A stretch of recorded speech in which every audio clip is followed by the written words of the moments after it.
जय हिंद दोस्तों। आइए इस वीडियो में आज हम लोग वर्ब के नेक्स्ट पार्ट के बारे में बात करेंगे। ये हमारी वर्ब की थर्ड वीडियो है और इस वीडियो में मैं आपको इन्फिनेटिव के बारे में बताऊंगा। इन्फिनेटिव हमारा क्या होता है और इसका यूज कैसे करते हैं, ये सारी जानकारी मैं आपको इन्फिनेटिव के बारे में इस वीडियो में दूंगा। और इसके पिछले की वीडियो को अगर आपने नहीं देखा वर्ब की तो उसे ज़रूर देखिएगा, क्योंकि उसमें वर्ब के बेसिक रूल मैंने आपको लगभग सारे बता दिए हैं, तो उसको आपको जानना बहुत ज़रूरी है। और बहुत ही इम्पॉर्टेंट रूल मैं उसमें बताया था, तो वो बहुत ज़्यादा इम्पॉर्टेंट है, इसलिए क्वेश्चन उससे एग्ज़ाम में आने के ज़्यादा चांसेस रहते हैं। इसलिए आप उसको देख लेंगे तो आपके जो क्वेश्चन आएंगे एरर से रिलेटेड वो उसमें से आ सकता है, तो उसको आप करने में आपको आसानी रहेगी। तो आइए फ्रेंड्स, हम लोग इस वीडियो को स्टार्ट करते हैं। इस वीडियो में आपको इन्फिनेटिव बताऊंगा और इस वीडियो के बाद जो मैं नेक्स्ट वीडियो लेकर आऊँगा उसमें मैं आपको जीरंड बताऊंगा, क्योंकि जीरंड वर्ब का सबसे इम्पॉर्टेंट पार्ट है। तो जीरंड आपको बहुत ज़्यादा ज़रूरी है आपको याद करना या फिर समझना उसे, क्योंकि जीरंड से एक क्वेश्चन लगभग फिक्स्ड रहता है कि उससे एक क्वेश्चन आएगा ही आएगा। तो जीरंड का प्रयोग मैं आपको बताऊंगा, और जीरंड का जो मतलब जीरंड है क्या या फिर जीरंड का यूज कैसे करते हैं वो सब मैं आपको बताऊंगा। और उसके एग्जाम्पल के उसमें एग्जाम्पल बहुत इंपॉर्टेंट है। मैं कई उसमें ढेर सारे एग्जाम्पल बताऊंगा आपको, हर जीरंड के बाद एग्जाम्पल दूंगा ताकि आपको क्लियर हो। तो वो मैं नेक्स्ट वीडियो के पार्ट में लेके आऊँगा। और इस वीडियो में पहले हम लोग इन्फिनेटिव पढ़ेंगे, इन्फिनेटिव हमारा क्या होता है, फिर इसके बाद हम लोग जीरंड पढ़ेंगे। तो पहले हम लोग इन्फिनेटिव पढ़ लेते हैं, उसके बाद फिर देखते हैं हमारा क्या है। तो चलिए फ्रेंड्स, यहाँ पे मैं इन्फिनेटिव आपको बताता हूँ। इन्फिनेटिव आखिर हमारा है क्या। देखिए, इन्फिनेटिव हम लोग वर्ब के अंदर पढ़ते हैं, वर्ब का ही एक पार्ट है इन्फिनेटिव। और इन्फिनेटिव होता क्या है। इन्फिनेटिव देखिए, यहाँ पर इन्फिनेटिव है, हेडिंग के बगल में यहाँ लिखा हूँ टू प्लस वर्ब की फर्स्ट फॉर्म। ये वी मतलब ये है, वी मतलब ये हमारा वर्ब है, VERB। इसी को मैं यहाँ शॉर्ट में वी लिखा हूँ। ये देखिए वी, यहाँ पे शॉर्ट में वी मतलब वर्ब है। तो और यहाँ पे वन लगाया हूँ, तो वन का मतलब है कि फर्स्ट फॉर्म। वर्ब की फर्स्ट फॉर्म में अगर हम टू जोड़ दें तो वो हमारा इन्फिनेटिव हो जाता है। यानी कि इन्फिनेटिव और कुछ नहीं है, एकदम सिंपल सा है। इन्फिनेटिव कुछ नहीं है, इन्फिनेटिव बस सिंपल सा है कि कोई भी वर्ब है, वर्ब की फर्स्ट फॉर्म है और उसमें हम लोग टू जोड़ दें। यानी कि वर्ब के पहले हम लोग टू जोड़ दें, टू लगा दें, तो वो हमारा इन्फिनेटिव हो जाता है। बस यही हमारा इन्फिनेटिव है। इन्फिनेटिव मतलब मैं आपको बार बार बता दे रहा हूँ, इन्फिनेटिव मतलब क्योंकि इम्पॉर्टेंट है ये और इससे क्वेश्चन आते रहते हैं। तो इन्फिनेटिव यानी कि टू प्लस वर्ब की फर्स्ट फॉर्म। तो आई होप आपको ये पहले क्लियर हुआ होगा कि आखिर हमारा इन्फिनेटिव का फॉर्म क्या होता है, इन्फिनेटिव होता क्या है। इन्फिनेटिव कोई भी वर्ब रहे उसके पहले हम टू का लगा दें, टू का प्रयोग कर दें प्लस वर्ब की first form. To plus verb की फर्स्ट फॉर्म को हम इन्फिनेटिव बोलते हैं। अब आइए इसको थोड़ा और समझते हैं हम लोग क्या है। इन्फिनेटिव का हिंदी में अर्थ, अगर हिंदी में इसका अर्थ निकालें तो इसके अंत में ना, ने, नी आता है। यानी इन्फिनेटिव जो भी रहेगा, टू प्लस वर्ब की फर्स्ट फॉर्म जो भी रहेगा उसके अंत में ना, ने, नी आएगा। जैसे कि अभी एग्जांपल मैं आपको दिखाऊंगा तो उसमें आपको दिखेगा कि हाँ, वह इन्फिनेटिव के अंत में जो भी वर्ड रहेगा वो उसके लास्ट में ना, ने, नी या फिर ने आ रहा है। तो ये हमारे इन्फिनेटिव का जो है गुण है। और यह सब्जेक्ट से स्वतंत्र रहता है, यानी कि इन्फिनेटिव जो होता है वो हमारे सब्जेक्ट पर डिपेंड नहीं करता है, यानी इससे सब्जेक्ट का कोई लेना देना नहीं है। तो ये हमारे सब्जेक्ट से स्वतंत्र रहता है। एग्जाम्पल के थ्रू आपको ये और क्लियर होगा। यह किसी भी, आइए आगे देखते हैं हमारा क्या है। यह किसी भी टेंस में टू प्लस वर्ब के फर्स्ट फॉर्म होता है। ये लाइन आपको ध्यान देने की ज़रूरत है, ये बहुत इंपॉर्टेंट है कि यह किसी भी टेंस में, यानी कि इन्फिनेटिव का प्रयोग हम किसी भी टेंस में कर सकते हैं, प्रेजेंट टेंस में, पास्ट टेंस में या फिर फ्यूचर टेंस में, यानी किसी भी टेंस में हम इन्फिनेटिव का प्रयोग कर सकते हैं। और इसकी खास बात यह है कि यह किसी भी टेंस में टू प्लस वर्ब की फर्स्ट फॉर्म ही रहेगा। ऐसा नहीं कि प्रेजेंट टेंस में टू प्लस वर्ब की फर्स्ट फॉर्म है तो पास्ट टेंस में टू प्लस वर्ब की थर्ड फॉर्म हो जाएगा, यानी पास्ट टेंस में पास्ट फॉर्म हो जाएगा, या फिर प्रेजेंट या फिर फ्यूचर टेंस में टू प्लस वर्ब की सेकंड फॉर्म या फिर थर्ड फॉर्म हो जाएगा। ऐसा कुछ नहीं है, सभी टेंस में वो इन्फिनेटिव जो होता है टू प्लस वर्ब की फर्स्ट फॉर्म ही होता है, जो कि आपको ये ध्यान देने की ज़रूरत है। किसी भी टेंस में, सेंटेंस कोई भी टेंस में हो, लेकिन हमारा जो इन्फिनेटिव टू आएगा वो हमेशा वर्ब की फर्स्ट फॉर्म के साथ आएगा। तो ये हमारे इन्फिनेटिव के बारे में बेसिक जानकारी थी, जो कि जानना आपको बहुत ज़रूरी था, तभी आगे आपको इसकी हेल्प मिलेगी। तो आपको समझ में आया होगा कि इन्फिनेटिव हमारा टू प्लस वर्ब की फर्स्ट फॉर्म को हम इन्फिनेटिव बोलते हैं। और इन्फिनेटिव किसी भी टेंस में यूज होता है, और किसी भी टेंस में यूज होने के लिए हम जो इन्फिनेटिव का प्रयोग करेंगे वो टू प्लस वर्ब की फर्स्ट फॉर्म का ही प्रयोग करेंगे, ना कि वर्ब की फर्स्ट फॉर्म के अलावा सेकेंड या थर्ड फॉर्म का प्रयोग हम कभी नहीं करेंगे। हमेशा टू प्लस वर्ब की फर्स्ट फॉर्म का ही प्रयोग करेंगे हम किसी भी टेंस में। तो ये हमारा इन्फिनेटिव था। अब आइए इसके एग्जाम्पल के थ्रू आपको मैं समझाता हूँ और क्लियर होता है कि आपको। देखिए एग्जाम्पल क्या है हमारा, I want to go there. तो ये देखिए फ्रेंड्स, यहाँ पे जो I want to go there, मैं वहाँ जाना चाहता हूँ। ये गो जो हमारा वर्ब की फर्स्ट फॉर्म है, गो हमारा वर्ब की फर्स्ट फॉर्म है। और जाना, टू गो का मतलब हो जाएगा जाना। तो देखिए मैंने अभी आपको बताया कि इन्फिनिटिव के लास्ट के वर्ड में इन्फिनिटिव जो वर्ड होता है हमारा, उसके लास्ट में या तो ना आएगा या ने या फिर नी आएगा। तो यहाँ देखिए जाना हमारा इन्फिनिटिव है हिंदी में, तो यहाँ पे लास्ट में ना आ रहा है, तो ये हमारा इन्फिनिटिव है।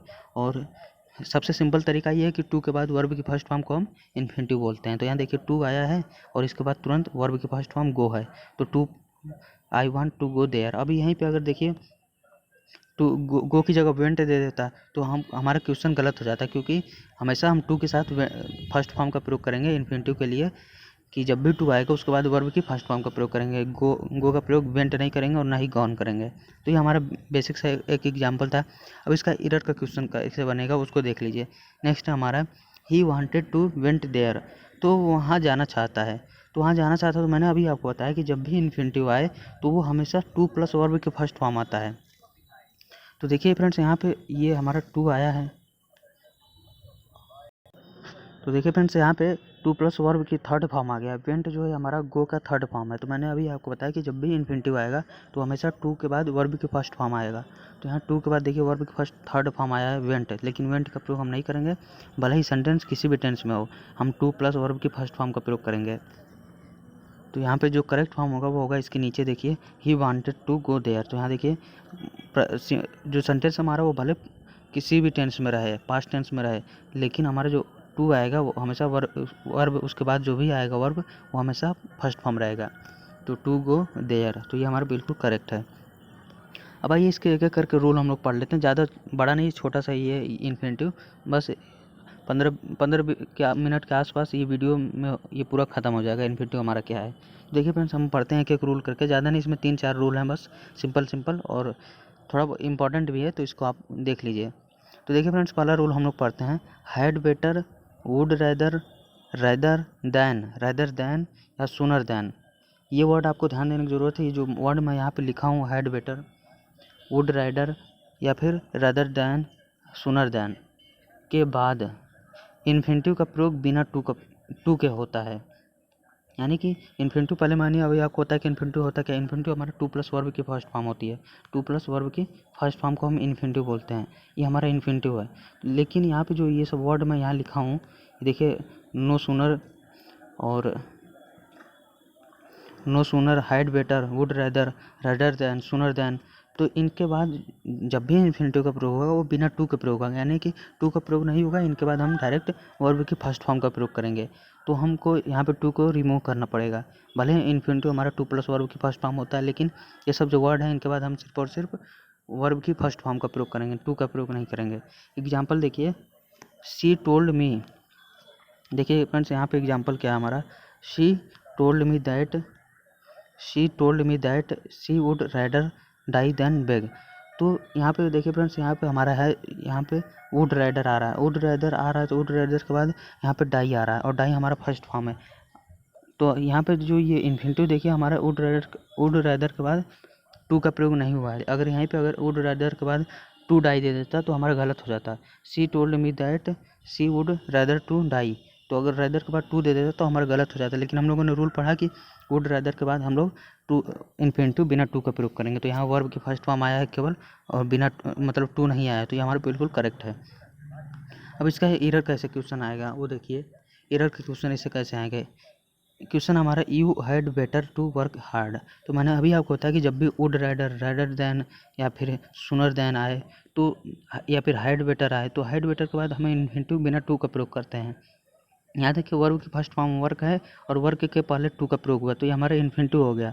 लेकिन मैंने अभी आपको बताया कि इन्फिनिटिव हमेशा बिना टू का प्रयोग होगा जब भी वुड रैदर या हाइड बेटर आए। तो यहाँ पे वर्क के पहले हम टू को हटा देंगे, क्योंकि ये हमारा इन्फिनिटिव के साथ टू का प्रयोग हो जा रहा है।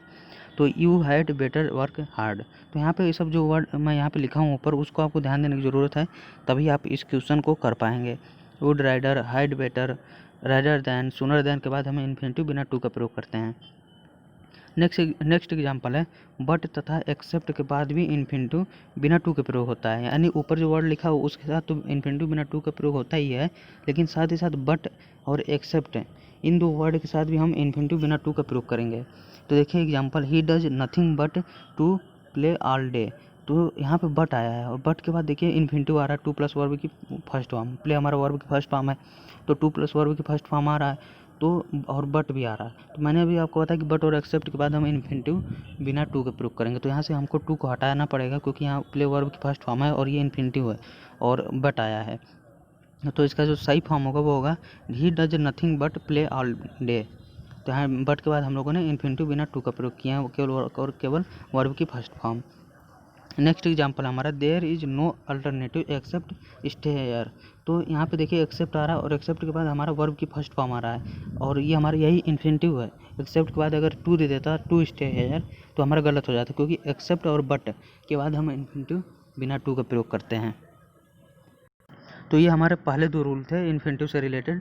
अब आइए इसके नेक्स्ट रूल पढ़ते हैं, एक एक करके दो तीन रूल और हैं, हम लोग पढ़ लेंगे। काफ़ी सिंपल है ये इन्फिनेटिव, ज़्यादा कठिन नहीं है। देखिए फ्रेंड्स, ये इंपॉर्टेंट रूल है, ये जो मैं ये रूल बताने चल रहा हूँ आपको, ये रूल इंपॉर्टेंट है, इसलिए आपको यहाँ पे ध्यान देने की ज़रूरत है।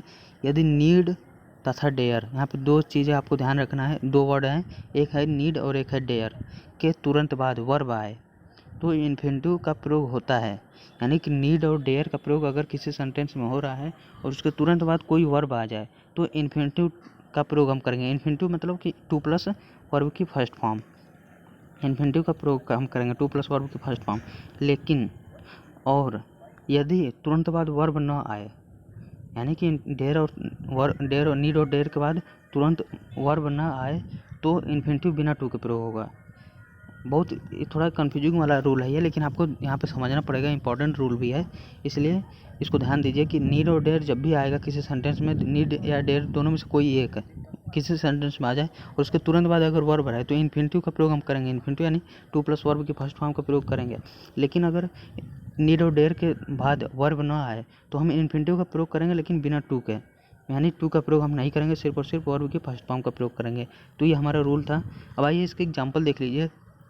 एग्जाम्पल हमारा, वी नीड स्टडी नाउ। तो मैंने अभी आपको बताया कि जब भी नीड या डेयर के तुरंत बाद वर्ब आएगा तो यहाँ देखिए, तो हम इन्फिनेटिव का प्रयोग करेंगे। यहाँ देखिए नीड है, नीड के तुरंत बाद स्टडी आया है, स्टडी हमारे यहाँ वर्ब है, तो स्टडी आया तो नीड के तुरंत बाद स्टडी आया, तो मैंने अभी आपको बताया कि जब भी नीड के बाद तुरंत वर्ब आएगा तो हम इन्फिनेटिव का प्रयोग करेंगे। तो यहाँ इन्फिनेटिव का प्रयोग हम टू का प्रयोग करेंगे, तभी हमारे ये इन्फिनेटिव का प्रयोग हो पाएगा इसमें, क्योंकि स्टडी हमारे वर्ब की फर्स्ट फॉर्म है और नीड के तुरंत बाद वर्ब आ रहा है, इसलिए हम इन्फिनेटिव का प्रयोग करेंगे। तो यहाँ टू स्टडी हो जाएगा, क्योंकि हम इन्फिनेटिव का प्रयोग यहाँ पर नीड के बाद करना है, इसलिए हम यहाँ टू का प्रयोग करेंगे। तो देखिए फ्रेंड्स, यहाँ पे हमारा जो करेक्ट फॉर्म होगा वो होगा we need to study now. तो यहाँ देखिए नीड के तुरंत बाद वर्ब आ रहे थे, यहाँ पे वर्ब आया नीड के तुरंत बाद, इसलिए हम नीड के तुरंत बाद इन्फिनेटिव का प्रयोग करेंगे, टू प्लस वर्ब की फर्स्ट फॉर्म। तो ये हमारा स्टडी वर्ब की फर्स्ट फॉर्म है और इसके पहले टू लगा है, बिल्कुल ये करेक्ट है। नेक्स्ट एग्जाम्पल हमारा, I need not to explain them. तो यहाँ देखिए फ्रेंड्स, यहाँ पे ध्यान देने की ज़रूरत है। मैंने अभी आपको बताया कि जब भी नीड और डेयर के तुरंत बाद वर्ब आएगा तो हम इन्फिनेटिव का प्रयोग करेंगे, यानी टू प्लस वर्ब की फर्स्ट फॉर्म का प्रयोग करेंगे। लेकिन अगर नीड और डेयर यानी नीड के बाद तुरंत वर्ब ना आए तो हम इन्फिनेटिव का प्रयोग बिना टू के करेंगे, यानी टू का प्रयोग हम नहीं करेंगे तब। तो यहाँ देखिए नीड तो आ रहा है और नीड के तुरंत बाद हमारा नॉट आ रहा है, नीड आया है, नीड के तुरंत बाद नॉट आ रहा है, जबकि नीड के बाद अगर नॉट नहीं आता, नॉट के पहले डायरेक्ट टू एक्सप्लेन आता है, यानी एक्सप्लेन आता है, तो हमारे टू का प्रयोग कम करते हैं, क्योंकि यहाँ पे एक्सप्लेन हमारा वर्ब है। तो यहाँ पे नीड के तुरंत बाद वर्ब आती है एक्सप्लेन, तो हम टू का प्रयोग करते हैं। लेकिन यहाँ पे एक्सप्लेन के पहले हमारा नॉट आ जा रहा है, तो हमारा नॉट आ जा रहा है तो नीड के तुरंत बाद वर्ब नहीं आ रही है, तो इसलिए हम टू का प्रयोग नहीं करेंगे, बिना टू का प्रयोग हम यहाँ पे वर्ब लगाएंगे। तो हमारा जो करेक्ट फॉर्म होगा वो होगा आई नीड नॉट एक्सप्लेन देम। तो ये हमारा करेक्ट फॉर्म है कि जब भी नीड के तुरंत बाद वर्ब आए तो हम टू का प्रयोग करेंगे। लेकिन यहाँ देखिए नीड के तुरंत बाद नॉट आ रहा, वर्ब नहीं आ रहा, तो हम बिना टू के वर्ब की फर्स्ट फॉर्म लगाएंगे। यहाँ पे इन्फिनेटिव का प्रयोग नहीं होगा, इसलिए यहाँ पे टू का प्रयोग भी नहीं होगा। तो हमारा यही रूल है कि जब भी इन्फिनेटिव डेयर या नीड आए तो उसके बाद इन्फिनेटिव टू का प्रयोग हम तब करेंगे जब तुरंत उसके बाद वर्ब आए, और तुरंत वर्ब नहीं आ रहा है, कोई अदर वर्ड आ जाए जैसे नॉट आ जाए, तो हम टू का प्रयोग नहीं करेंगे। नेक्स्ट एग्जांपल हमारा, dare you to oppose him. तो dare you to oppose him, तो यहाँ पे देखिए डेयर हमारा आ रहा है, डेयर हमारा आ रहा है और डेयर के तुरंत बाद हमारा यू आ रहा है, यू जबकि सब्जेक्ट है, तो डेयर के तुरंत बाद यू आ रहा था, लेकिन हमको डेयर के तुरंत बाद वर्ब आनी चाहिए, तब हम टू प्लस वर्ब के फर्स्ट फॉर्म का प्रयोग करते हैं, टू का प्रयोग करते हैं। तो यहाँ डेयर के तुरंत बाद वर्ब नहीं आ रही है, इसलिए हम टू का प्रयोग यहाँ नहीं करेंगे। हम यहाँ पे सिर्फ और सिर्फ अपोज का प्रयोग करेंगे, डेयर यू अपोज हिम, यानी टू का प्रयोग तब करेंगे जब तुरंत वर्ब आता है। यहाँ डेयर के बाद तुरंत वर्ब आ जाता, ये अपोज अगर यहाँ रहता तो हम टू का प्रयोग करते हैं। नेक्स्ट एग्जाम्पल हमारा he dare stay here at night. तो यहाँ भी देखिए फ्रेंड्स, यहाँ भी ही डेयर स्टे, तो यहाँ डेयर के तुरंत बाद वर्ब आ जा रहा है स्टे, स्टे हमारा वर्ब है यहाँ पे ही, तो यहाँ तुरंत वर्ब आ जा रहा है डेयर के, तो डेयर के बाद हम टू का प्रयोग करेंगे, क्योंकि डेयर के बाद जब भी वर्ब आए तुरंत तो हम टू का प्रयोग करेंगे, तो यहाँ टू स्टे हो जाएगा। He dare to stay here at night, इसका जो करेक्ट फॉर्म होगा वो होगा he dare to stay here at night. तो आई होप ये रूल आपको समझ में आएगा कि डेयर और नीड जब भी आएगा इसके तुरंत बाद वर्ब, तो हम टू का इन्फिनिटिव टू का प्रयोग करेंगे, और अगर तुरंत वर्ब नहीं आ रहा है तो हम इन्फिनिटिव टू का प्रयोग नहीं करेंगे। तो अब इसका आइए नेक्स्ट रूल की तरफ हम लोग बढ़ते हैं। नेक्स्ट रूल क्या है हमारा, next rule number question word. Next rule हमारा क्वेश्चन वर्ड्स के बाद इन्फिनिटिव का प्रयोग किया जाता है, यानी क्वेश्चन वर्ड जब भी आएगा, जैसे क्वेश्चन वर्ड मैं अभी यहाँ आपको दिखा रहा हूँ, ये देखिए हाउ हो गया, व्हाट हो गया, व्हेन हो गया, तो ये हमारे क्वेश्चन वर्ड के जब बाद हमेशा टू का प्रयोग करते हैं। क्वेश्चन वर्ड्स के बाद टू का प्रयोग किया जाता है, ये सिंपल सा रूल है, आपको बस पढ़ लीजिए, आपको ये याद हो जाएगा। Do you know how swim, तो do you know how swim, तो यहाँ हाउ जो है ये क्वेश्चन वर्ड है, और क्वेश्चन वर्ड के बाद हमेशा हम इन्फिनिटिव का प्रयोग करते हैं, तो यहाँ पे तुरंत टू लगाएंगे, हमारा ये बिल्कुल करेक्ट फॉर्म होगा, ये होगा हमारा do you know how to swim. तो यहाँ हाउ क्वेश्चन वर्ड है, उसके बाद तुरंत टू आ रहा है, तो बिल्कुल करेक्ट है। नेक्स्ट एग्जाम्पल है हमारा I am not getting what to do right now. तो यहाँ पे व्हाट हमारा क्वेश्चन वर्ड है, व्हाट के बाद टू का प्रयोग हुआ है, इन्फिनिटिव बिल्कुल करेक्ट है। नेक्स्ट एग्जाम्पल हमारा they knew well to stay that night. तो यहाँ they knew well where to stay that night, यहाँ देखिए वेयर हमारा क्वेश्चन वर्ड है, मैंने अभी आपको बताया है कि जब भी क्वेश्चन वर्ड आएगा तो उसके तुरंत बाद हम इन्फिनिटिव टू का प्रयोग करेंगे, यहाँ वेयर के बाद टू आया है, बिल्कुल करेक्ट है। अब नेक्स्ट रूल है, और इसके बाद एक और रूल है बस हमारा, देखिए फ्रेंड्स, ये हमारा है advise, allow, encourage, order, permit, request, tell के बाद ऑब्जेक्ट के बाद इन्फिनिटिव का प्रयोग किया जाता है, यानी जब भी ये सब वर्ड आएंगे advise, allow, encourage, order, permit, request, tell के बाद हमेशा ऑब्जेक्ट के बाद हम इन्फिनिटिव का प्रयोग करेंगे। एग्जाम्पल देखिए आई एडवाइस्ड हिम स्टडी ना हो, आई एडवाइस्ड हिम स्टडी, तो देखिए फ्रेंड्स एडवाइस आ रहा है, एडवाइस के बाद ऑब्जेक्ट के बाद हम इन्फिनिटिव टू का प्रयोग करेंगे, तो यहाँ एडवाइस के बाद ऑब्जेक्ट हिम आ रहा है, और हिम के बाद हम इन्फिनिटिव का प्रयोग करेंगे, तो यहाँ हो जाएगा I advised him to study, यहाँ टू स्टडी हमारा इन्फिनिटिव है, टू प्लस वर्ब की फर्स्ट फॉर्म। नेक्स्ट एग्जाम्पल है हमारा he ordered her to open to window. यहाँ देखिए ऑर्डर आ रहा है, और ऑर्डर के बाद मैंने अभी आपको बताया कि ऑर्डर जब भी आएगा तो वर्ब ऑब्जेक्ट के बाद हम इन्फिनिटिव टू का प्रयोग करेंगे। तो यहाँ पे तो देखिए फ्रेंड्स, यहाँ पे बिल्कुल उसी तरह प्रयोग हुआ है, यहाँ पे ऑर्डर आया है और ऑर्डर के तुरंत बाद वर्ब ऑब्जेक्ट आया है हर, और हर के बाद हम इन्फिनिटिव टू का प्रयोग किए हैं, बिल्कुल करेक्ट है। नेक्स्ट एग्जाम्पल हमारा she told me to do the work well. तो यहाँ पे देखिए, यहाँ भी ये हमारा ऑब्जेक्ट है मी, और मी के बाद हम इन्फिनिटिव टू का और टोल आया है। यहाँ पे देखिए मैंने अभी आपको बताया कि टोल्ड यानी टेल, इधर टेल है, ये टेल का ही पास्ट फॉर्म होता है टोल्ड। जब भी टोल्ड या फिर टेल आए तो हम इन्फिनिटिव जो होता है वर्ब ऑब्जेक्ट के बाद प्रयोग करेंगे। तो यहाँ पे टोल्ड आ रहा है, और टोल्ड के बाद हम ऑब्जेक्ट हमारा मी, तो मी के बाद हम वो इन्फिनिटिव का प्रयोग करेंगे to do, she told me to do the work well. अब आइए इस वीडियो का हम लोग लास्ट रूल पढ़ते हैं, और इन्फिनिटिव का भी। तो देखिए फ्रेंड्स, ये हमारा रूल क्या है, make, see, hear, feel, watch, bid, let आदि वर्ब्स के बाद ऑब्जेक्ट आने पर इन्फिनिटिव का प्रयोग नहीं होता है। अभी जो मैंने अभी आपको वर्ड बताया हूँ ऊपर, उसके बाद ऑब्जेक्ट के बाद हम इन्फिनिटिव का प्रयोग करते हैं, लेकिन ये सब जो वर्ड मैं यहाँ लिखा हूँ इनके बाद ऑब्जेक्ट अगर आ रहा है तो हम इन्फिनिटिव का प्रयोग नहीं करेंगे। तो देखिए फ्रेंड्स, यही हमारे कुछ वर्ड हैं यहाँ पे, make, see, hear, feel, watch, bid. Bid means होता है बोली लगाना है, जो बोली लगाया जाता है उसी को हम बिड बोलते हैं, या फिर लेट आदि। ये सब वर्ड जब भी आए तो इनके बाद हम इन्फिनिटिव का प्रयोग नहीं करेंगे, इनके बाद ऑब्जेक्ट आने पर इन्फिनिटिव का प्रयोग हम नहीं करेंगे। इसके एग्जाम्पल देखिए, she made the children to weep. तो यहाँ पे देखिए फ्रेंड्स, मेड आ रहा है, मेक जो आ रहा है मेक का ही पास्ट फॉर्म है मेड, तो तो इसमें जब भी मेड आएगा और इसके बाद ऑब्जेक्ट आएगा, तो देखिए मेड आ रहा है, मेड के बाद ऑब्जेक्ट चिल्ड्रन आ रहा है। तो जब भी मेड आए तो उसके बाद ऑब्जेक्ट आए, फिर उसके बाद हम टू का प्रयोग, इन्फिनिटिव टू का प्रयोग नहीं करेंगे। यहाँ देखिए टू प्लस वर्ब की फर्स्ट फॉर्म, ये हमारा इन्फिनिटिव हो जा रहा है, इसका प्रयोग हम नहीं करेंगे। इसका जो करेक्ट फॉर्म होगा, यहाँ से टू हम हटाएंगे, वो हमारा she made the children weep. यहाँ पे चिल्ड्रन के बाद ऑब्जेक्ट, ये हमारा चिल्ड्रन ऑब्जेक्ट है और इसके बाद टू प्लस वर्ब की फर्स्ट फॉर्म का प्रयोग हम नहीं कर रहे हैं। यहाँ पर टू को हम हटा दे रहे हैं और केवल वीप का प्रयोग है, बिल्कुल करेक्ट है। नेक्स्ट एग्जांपल है he was making us to laugh. तो ये भी मेक का जो हमारा कंटिन्यूअस फॉर्म है मेकिंग। तो मेकिंग के बाद ऑब्जेक्ट आने पर हम इन्फिनिटिव टू का प्रयोग नहीं करेंगे। मेकिंग के बाद ऑब्जेक्ट अस आ रहा है और अस के बाद इन्फिनिटिव टू का प्रयोग हो रहा है, टू प्लस वर्ब की फर्स्ट फॉर्म। तो ये हमारा गलत है, क्योंकि हम मेक के बाद ऑब्जेक्ट आने पर इन्फिनिटिव टू का प्रयोग नहीं कर सकते। टू को हम हटाएंगे यहाँ से और हमारा करेक्ट फॉर्म होगा he was making us laugh today. He was making us laugh. तो आई होप आपको ये रूल समझ में आएंगे, इन्फिनिटिव आपको क्लियर हुआ होगा कि इन्फिनिटिव क्या है। इन्फिनिटिव वही सिंपल सा है, टू प्लस वर्ब की फर्स्ट फॉर्म, और इसके कुछ रूल हैं जो कि मैंने अभी आपको बता दिया। और इसके वर्ब के जो बचे हुए रूल हैं, यानी जिरंड मैं आपको नेक्स्ट वीडियो में लेकर आऊँगा, बहुत ही इंपॉर्टेंट वीडियो है रहेगी वो, उसको ज़रूर देखिएगा। चलिए फ्रेंड्स, फिर मिलते हैं आपको नेक्स्ट वीडियो में, तब तक के लिए जय हिंद, वंदे मातरम।